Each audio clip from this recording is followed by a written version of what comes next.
મંગલમૂર્તિ મહાપ્રભુ શ્રી સહજાનંદ સુખરૂપ ભક્તિ ધર્મ સુત શ્રી હરિ સમરું સદાય અનુપ. બોલો સ્વામિનારાયણ ભગવાનની જય.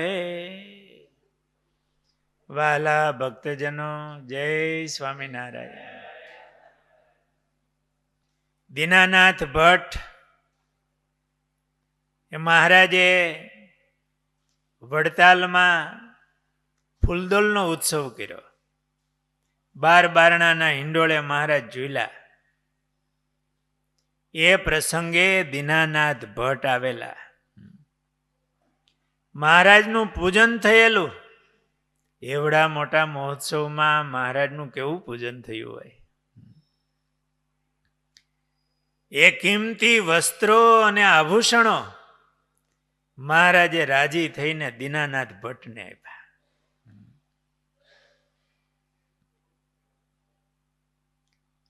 ઉત્સવ પૂર્ણ થયો અને દીનાનાથ ભટ્ટ ઘરે જવા નીકળ્યા. આ હરિકૃષ્ણ ચરિત્રામૃત સાગરમાં માધવદાસ સ્વામીએ આ પ્રસંગ લખ્યો છે.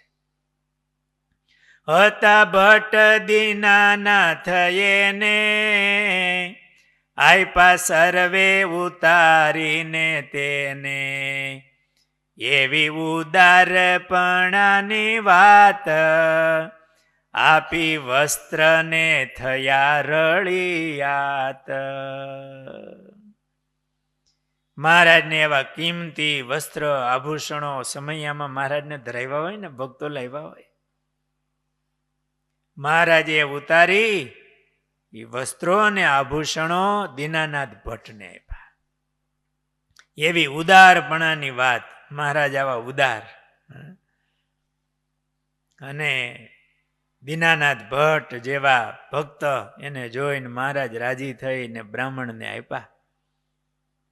પછી ભટ્ટની જ ઘેર ચાલ્યા, વાટમાં હી ચોરે મળી જાયલા. ભટ્ટજી હરખમાં જતા હતા. એ મહારાજના આ ચરિત્રો સંભાળતા એમાંય મહારાજ રાજી થઈને પોતાને આ વસ્ત્ર આભૂષણો આપ્યા હોય, રાજી થયા હોય, એ મહારાજને સંભાળતા જતા હતા. અને ભેગું જોખમ પણ ઘણું હતું. એ વખતે ક્યાં વસ્ત્રો મળતા પહેરવા, અને એમાં આવા કિંમતી વસ્ત્રો મહારાજે આભૂષણો પણ આપ્યા.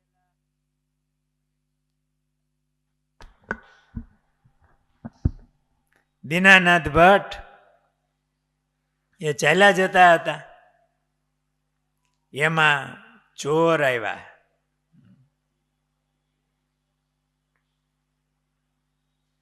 વસ્ત્ર ઘરેણા સૌ લૂંટી લીધા, ભટ્ટે આવી મહારાજને કીધા.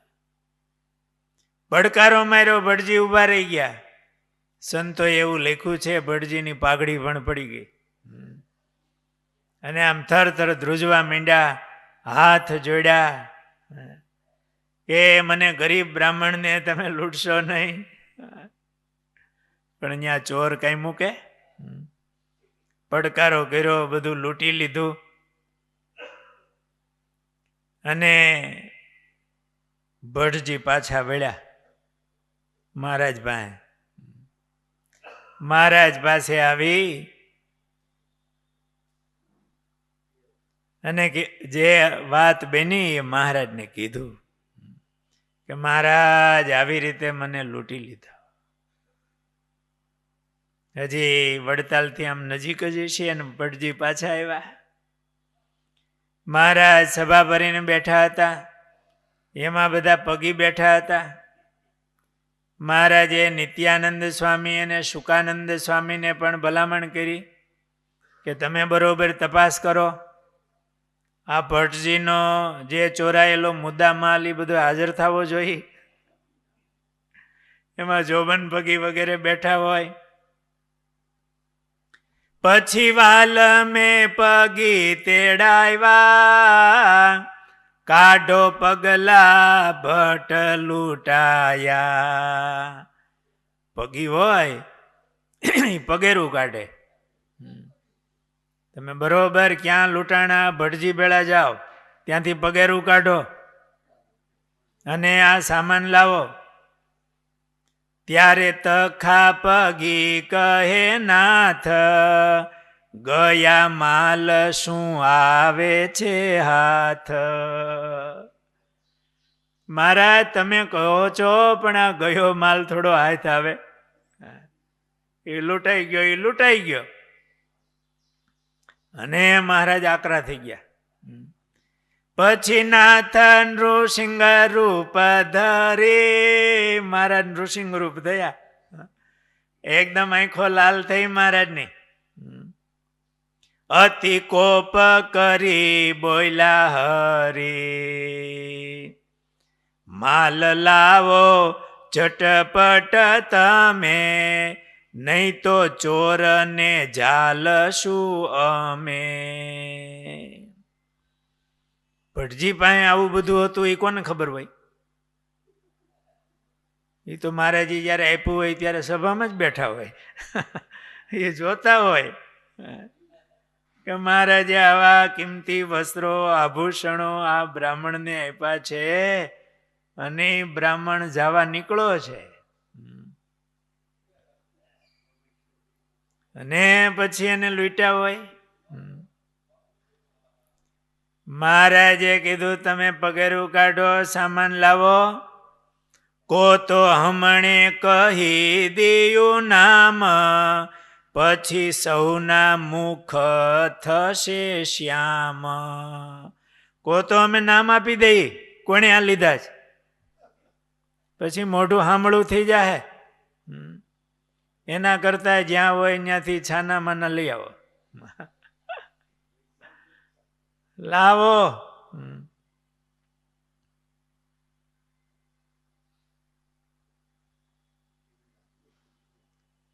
અને પગેરું કાઢી અને આ માલ હાજર કરો. મહારાજ એકદમ આકરા થઈ ગયા. અને મહારાજે કીધું હતે, હરિએ બતાવ્યો કોઠીમાં છાના, ત્યારે વસ્ત્રને ઘરેણા માયના. મહારાજે કીધું આ કોઠીમાં આ જગ્યાએ હંતાડ્યા છે. ઘરનું એડ્રેસ ન દીધું મહારાજે, પણ આમ કહી દીધું. મહારાજ તો અંતર્યામી બરોબર, એ બધું જાણે. આપણા મનના ગાઢ સંકલ્પ જાણે તો આ ન જોવે. મહારાજ વચનામૃતમાં શું કીધું? હથેળીમાં પાણીનું ટીપું હોય એમ અમે જીવ પ્રાણી માત્રના સંકલ્પને પણ જાણીએ છીએ. મહારાજે આ બ્રાહ્મણને લૂંટ્યા. આ મહારાજે લૂંટ્યા નહીં એટલે મહારાજ આકરા થઈ ગયા. અને પોલીસ ધારે તો મુદ્દામાલ હાજર થાય કે ન થાય?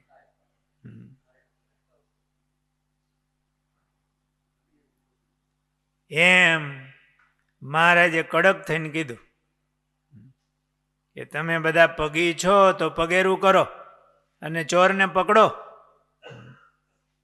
અને લાવો.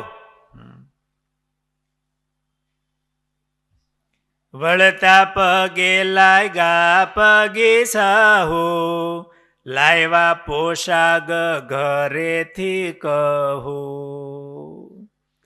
છાનું કોઈનું જાહેર ન થાય એવી રીતે અંદરો અંદર મળી કોણ છે એ નક્કી કરી અને એને કીધું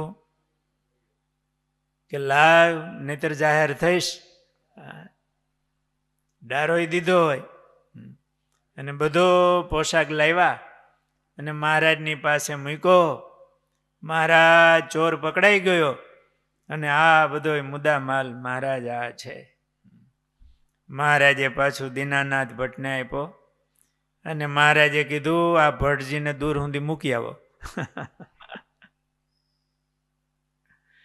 આ ઉત્સવ સમયાની અંદર મહારાજ રાજી થઈને દીનાનાથ ભટ્ટ ઉપર પ્રસન્ન થઈ અને વસ્ત્ર આભૂષણો આપતા અને આ દીનાનાથ ભટ્ટ એવા મહારાજને રાજી કરતા. સહજાનંદ સ્વામી મહારાજની